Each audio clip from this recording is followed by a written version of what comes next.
Welcome to News Today with WDW News Today. I'm Tom Corliss. Here now the news for September 30th, 2020. Mass layoffs have been announced at the Walt Disney World and Disneyland resorts, affecting approximately 28,000 cast members.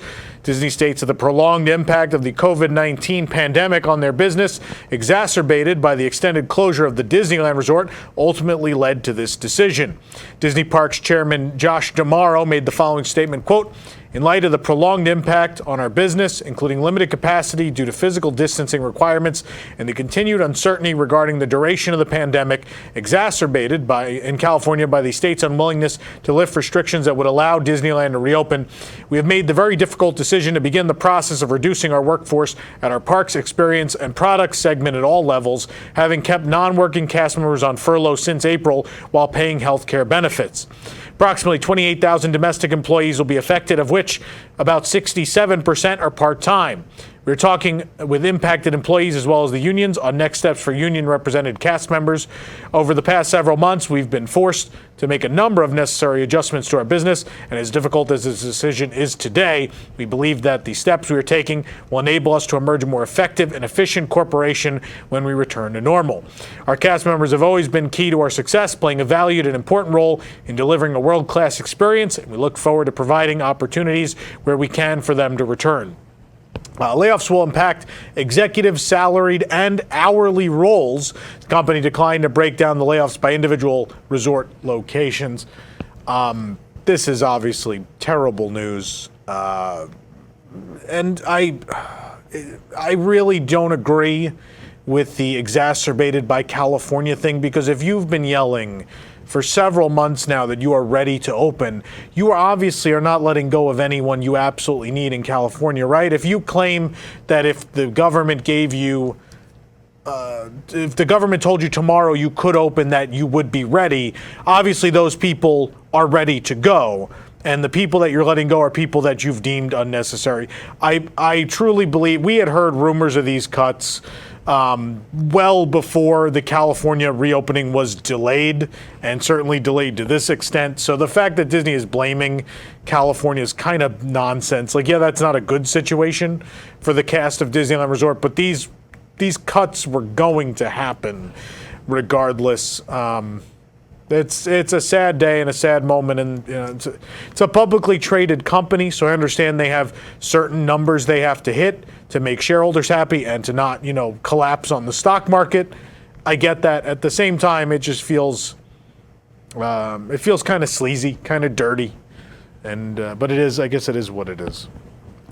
The Service Trades Council Union has issued a statement regarding the mass layoffs taking place across the Disney Parks division. The union, which represents the largest number of cast members at Walt Disney World, issued the following statement, quote, "The 6 unions of the STCU represent 43,000 cast members at Walt Disney World. We were disappointed to learn that the COVID-19 crisis has led Disney to make the decision to lay off cast members. Unlike at the other theme parks and hotels in Central Florida, Disney workers have a voice at the table because of our union. We have begun negotiations with the company about this news and its impact to union members. How many full-time and part-time cast members will be affected, how long health insurance and recall rights will continue, and many other issues crucial to cast members are on the table. As soon as more information becomes available, we will notify our members." For 23 years, Yeehaw Bob Jackson rocked the roost with wacky piano playing and singing at the River Roost Lounge at Disney's Port Orleans Resort. On September 29th, he announced that he will not be returning to his role. He is the latest victim of the entertainment budget cuts happening this week at the resort. A beloved staple of Riverside, it's saddening to hear of his departure. Obviously, this is another one like the Grand Floridian Society Orchestra that is such a part of the fabric of that hotel. And speaking of that, our next story, reports from Tiki Man's unofficial Polynesian resort pages on Facebook indicates that dancers, musicians, and entertainers at Disney's Polynesian Village Resort were also affected by the layoffs and cutbacks. It's unknown exactly how many performers were affected, but at this time it's unlikely that the Spirit of Aloha dinner show will return. Nightly entertainment at Ohana and throughout the resort grounds remains suspended, and now it seems those performers have had their contracts not renewed either. And so these two resorts, I think the entertainment is so vital, even probably more so even at the Polynesian. We would assume Spirit of Aloha will return someday, but nonetheless, I mean, a lot of these people have been here for Yeehaw Bob 23 years. Some of those people at the Polynesian, you're talking close to the 50 years Walt Disney World has operated, if not at least 20 or 30 years. This is really sad, and the thing is, everyone keeps bringing up like, oh, it's a contract, and they could always bring them back. In all my time, I don't remember them bringing back any act they've ever cut in a September entertainment cut. Off Kilter never came back. None of those groups or acts or World Showcase players, all of those things just went away. They never came back. One of those individual actors may have eventually found other roles, or they were doing multiple roles on property, so it wasn't like the end of their career with Disney. In this case, obviously a lot of entertainment not brought back in total, so people won't have anything left or will actually be gone from the company at this point. This is obviously really terrible, and it kind of gets shadowed because obviously there's 28,000 other Disney employees who are now out of work also. I think the entertainment ones strike harder because a lot of us feel we have more personal connections. You know, there's a face to the story in the case of the entertainment cuts. We know who those people are. We've seen them. We've seen their shows. We enjoy them. We love them. So it's sad what's happening in entertainment, what's happening to just, frontline cast members, those you may not know the name and face of. It's all really sad, and it's hard to feel sad for the Disney Corporation, right? Because they have so much money, they have so many billions of dollars, they are flush with cash. To quote people in the finance industry, they're flush with cash. This company, but again, stock prices and all those things you have to keep at a certain level, and it's terrible. It is awful when these creative companies become publicly traded. Obviously, Disney's been publicly traded for a very long time.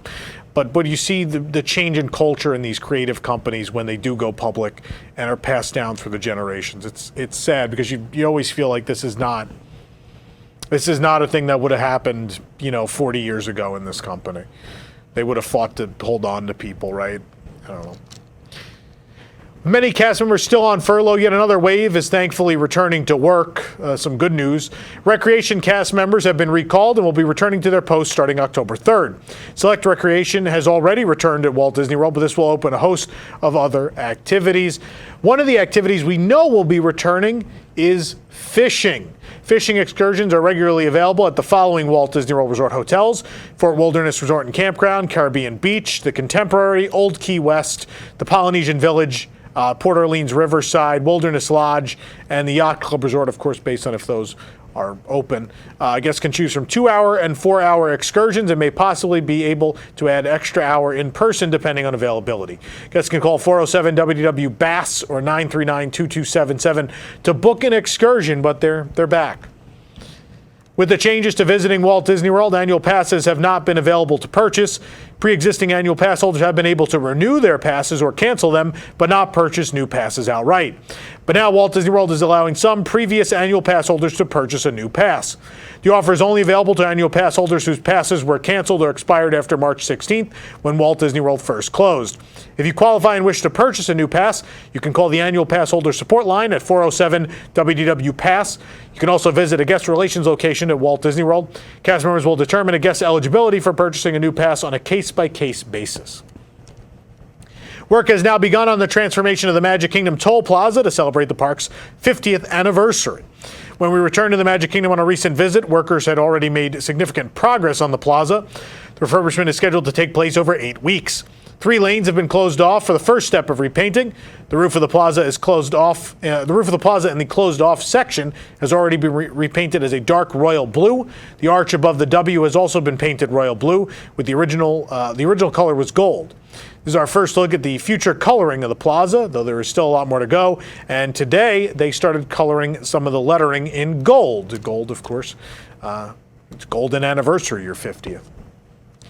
We've been watching the electric umbrella get demolished this month, starting with the removal of the restaurant's canopy, but demolition has now been visible inside of the old building. The exterior wall of the second floor of the electric umbrella is now gone, and we can see those interior railings on that second floor are still standing. And when that second floor falls, man, my heart's going to sink too. Tables attached to the ground are also still visible, and on the other side of the building, there's still plenty of construction happening with a giant pile of dirt sitting in the center of what will be World Celebration neighborhood. Some umbrellas in the restaurant's name are still visible on the back wall. The area will eventually be home to Epcot's new Starbucks location and a new quick service dining restaurant. This will use the whole building, so the temporary Mouse Gear location will need to close at some point to facilitate this. Back in April, the Marrakesh Moroccan Restaurant LLC filed for a PPP loan of $1 to $2 million in order to retain 260 jobs through the funds acquired. In September, Walt Disney World filed a UCC financing statement, or a type of lien with the state, claiming collateral against all goods, inventory, the furnishings, and all other items of personal property belonging to the debtor, which are or may be put into the facilities, and all proceeds of the foregoing. With Walt Disney World poised to take over the pavilion in case of a default or bankruptcy, things seem to be going downhill fast. Sources inside of the pavilion state that owners of the restaurant Marrakesh have since emptied out their offices. All of this week, all cast members previously working at Marrakesh have been officially terminated through an internal memo. Reportedly, most of the longtime chefs at the restaurant have been let go with no severance pay, including those who were just a year or two away from retirement. The company is also asking its employees to pay back health insurance since being furloughed, with payments ranging from $1,000 to $4,000. When cast members were furloughed at the pavilion, they were instructed to use vacation days in order to continue receiving paychecks. Do note that the Morocco Pavilion is one of the few pavilions that operates independently from Disney within World Showcase. Despite these events, owners and upper management have not given cast members any type of clarification on what exactly is going on. Restaurant Marrakesh remains closed, with the Morocco Pavilion reopened with just Spice Road Table, an array of shops, and its museum. The Tangerine Cafe also closed back in August. This is wacky and wild. This is some stuff you'd never expect to see happen in a Disney World theme park, but it's third party and they're running out of money and things are not good. And I feel like we are days away from Disney taking ownership of this pavilion. Yodas Workshop just reopened their Build Your Own Lightsaber experience at Galaxy's Edge at Hollywood Studios. Guests must make reservations ahead of time, and it's been booking up fast. However, new reservation times have been added past park closing time, suggesting hours may be extended. Reservations at 7:05 p.m. and 7:25 p.m. are now available almost every day through October and beyond. Disney's Hollywood Studios currently closes at 7 p.m. and park hours have not been publicly extended. This may mean the park will extend to an 8 o'clock close. That or these reservations will be treated like dining reservations, where select restaurants will still seat you after park close. To book your Yodas Workshop hand-built lightsaber experience, visit the shop's page on the Walt Disney World website and hit check availability. We have a full video of the new experience with social distancing and masks right here on our YouTube channel if you want to see if it will be worth it for you. Work has begun on the refurbishment of Disney's Polynesian Village Resort, which will not fully reopen until next summer. While there's a year to go on the project, some areas are already beginning to close. Construction materials and equipment are staged along parts of the parking lot. The main entrance to the Great Ceremonial House is now closed, and guests can instead enter through the side entrance or the back entrance. Construction signs feature Maui wearing a construction hat. This is the greatest sign in the history of theme parks, by the way. The check-in area remains open for now, but will soon close and temporarily move to Pago Pago. I think it did as of today. One elevator is blocked off as well on multiple floors. These elevators are terrible inside. This is so long overdue. This is the one part of this whole project I'm really happy about. These elevators are so bad and smelly and ugly inside. Really need it. Back outside, workers are placing concrete barriers around the walkway at the parking lot. And at Pago Pago, 2 tables with plexiglass barriers have been set up for check-in. There's nothing quite like taking a break from the parks during the heat of the day. To quench your thirst and cool off, you could stop by the Petals Pool Bar at Disney's Pop Century Resort, where you'll find delicious drinks and these new colorful slap wrap koozies. Koozie can be yours for just $4 with the purchase of any drink. You can buy as many as you would like with one beverage, alcoholic or non-alcoholic. The koozies are tie-dye and come in 2 colors, blue or rainbow. These are cool. I had to get one. They're really neat. We're glad to celebrate the fall season with the many creative treats at Walt Disney World Resort, and Beaches and Cream Soda Shop has one really interesting one with a new pumpkin-spiced butter pecan shake. Literally, this treat has emerged as the icing on the cake Icing on the cupcake, I guess. For the soda shop this Halloween, the delectable shake is pumpkin spiced butter pecan shake with chocolate sauce and orange icing topped with a pumpkin cupcake and decorated with assorted chocolate pieces. The pumpkin designed cupcake sits atop a flavorful pecan shake with pumpkin spice. You can read the full review over at WDWNT.com. It is not my thing, but it was pretty good. I don't know. You got to read the review because this one I feel like you're either going to love it or you're going to hate it. And I don't know. I don't know. It's really going to depend on whether you like fall flavors or not. Disneyland Paris will be introducing a new standby pass system via their app that minimizes physical wait times. Standby pass is similar to Walt Disney World's Fast Pass Plus system. However, it will be required for certain attractions. Guests will be able to log into the official Disneyland Paris app, select Get a Standby Pass, and choose their attraction and return time. One guest can reserve a standby pass for the entire party. They will then have a designated 30-minute window to return to the attraction. Once there, they must present a QR code stored in their standby pass wallet. They will then stand in the queue for the posted wait time. This system will launch with Crush's Coaster on October 6th. It will then be rolling out to Dumbo the Flying Elephant, Peter Pan's Flight, Big Thunder Mountain, Star Wars Hyperspace Mountain, the Autopia, the Twilight Zone Tower of Terror, and Ratatouille the Adventure. With the exception of some early mornings and evenings, only guests with a standby pass will be able to access these attractions. With the grand opening of the massive new Fantasyland expansion at Tokyo Disneyland also comes some additions to Tomorrowland, which include the Happy Ride with Baymax. This alien swirling saucer / Mater's Junkyard Jamboree clone is themed to the huggable personal healthcare companion from 2014's Big Hero 6 and whips guests around to raise their happiness levels.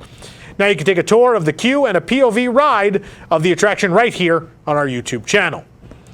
We already took a look through the La Taverne de Gaston in Tokyo Disneyland's new Fantasyland, thanks to some beautiful press images, but now we're able to savor the actual food. Head on over to WDWNT.com to read our entire review of the menu. We tried everything, even the LeFou churro. It's all there on the site. While we already showed off the complete and massive line of the Enchanted Tale of Beauty and the Beast merchandise now available at the park, there's really nothing like seeing the actual items for yourself. So we took a trip down to the village shops on opening day so you could see what everything looks like. For real, also, this super cute set of stores. You can check out the full video tour of the shops and the merchandise right here on our YouTube channel. Rounding out the trifecta of new experiences that open this week is Minnie's Style Studio, a new character greeting experience within Toontown, exclusively for the mouse herself. While we took our first peeks inside last week, now we were able to actually visit the Style Studio for ourselves and take some quick peeks at the different rooms within. You can watch a short overview of the experience right here on our YouTube channel, as you might have guessed. As a measure to ensure proper social distancing at the park entrance, Tokyo Disney Resort currently sells 3 tiers of tickets for entry to Disneyland and Disney Sea at different times. Now the resort is adjusting the process beginning October 31st as the recovery from the pandemic continues. Starting on Halloween, entry times will change from 9 a.m., 10:30 a.m., and 12 p.m. Those will be the new ones. Current entry times since September 1st were 9 a.m., 11 a.m., and 2 p.m. You can find the price structure at our website. It's worth noting that the 12 p.m. ticket is the same price as the current 11 a.m. ticket, but gives you an hour less. Also, winners of the annual Passport Lottery will enter at 12 p.m. starting October 31st as well. The lottery was recently extended for APs through November of 2020. This development takes away the popular 2 p.m. ticket, a reasonably priced option for spending only half a day at the parks. But it's still unknown when exactly tickets will return to normal in Tokyo. The D23 Expo 2021 has officially been canceled and the event moved to 2022. D23 Expo 2022 will take place September 9th through the 11th, 2022 at the Anaheim Convention Center. Disney promises a celebration unlike any other, with a first look at plans for the 100th anniversary of the Walt Disney Company. If anyone still works there, maybe, I guess. D23 previously announced they would also be postponing Destination D Fantastic Worlds until 2021 due to the pandemic. As part of the announcement, D23 has assured fans that it will continue to host exclusive virtual events through the rest of this year. For more information on these stories and more, head on over to WDWNT.com. This program is brought to you by our official travel agent sponsor, The Vacationeer, the engineers of your next magical vacation. Sit back and let their team of vacation planning experts craft your family's next magical Disney trip. The best part, their services are free. Visit WDWNT.travel for details. The Vacationeer, official travel agency of WDWNT. If you're enjoying the show, be sure to like this video, subscribe to WDW News Today on YouTube for more great content, and click the bell for notifications. Also, make sure to hit select all notifications so you never miss an episode of this show, as well as WDW News Tonight, which is back tomorrow, Thursday, October 1st, 9 p.m. We're back with a whole new season, live every Thursday night. If you can't watch it live, it'll be right here on YouTube whenever you want it. But please do not miss it. The only comedy variety show about Disney parks in the world. It's right here on the WDWNT YouTube channel. For the worldwide leader in Disney Parks news, this is Tom Corliss saying enjoy the rest of your today and have a great, big, beautiful tomorrow. And hopefully we'll see you tomorrow night for News Tonight. WDW News Tonight is our weekly comedy show combining the news of the week, comedy segments, thoughtful discussions, insane characters, parody commercials, games, and more. Watch live on Thursdays at 9 p.m. and become a WIGS member to get access to a bonus post show. Watch WDW News Tonight episodes anytime and live on YouTube, or get the audio-only version on iTunes and other podcast services.